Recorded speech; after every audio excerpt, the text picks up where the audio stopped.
पाटण येथे खनिज निधीतील निकृष्ट दर्जाच्या सिमेंट रस्त्याचे काम चौकशीची मागणी।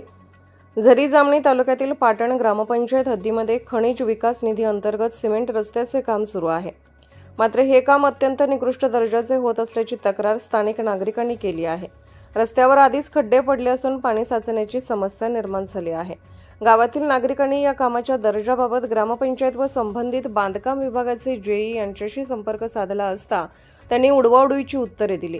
तसेच जबाबदारी झटकण्याचा प्रयत्न केल्याचे नागरिकांचे म्हणणे आहे। वॉर्ड क्रमांक 1 मधील महेंद्र जयस्वाल यांनी थेट ठेकेदाराशी चर्चा केली असता तुमच्याकडून जे होईल ते करा असे उद्धट उत्तर मिळाल्याचा आरोप करण्यात आला आहे।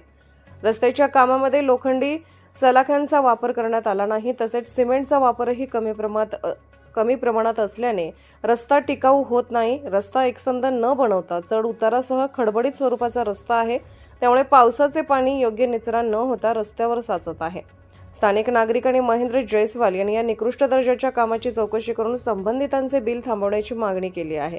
तसेच दोषी ठेकेदार व अधिकाऱ्यांवर कारवाई करून दर्जेदार रस्त्याचे काम करून देण्यात यावे अशीही मागणी होत आहे। इंडिया न्यूज R7 यवतमाळ जिल्हा प्रतिनिधी संदीप सुरपाम।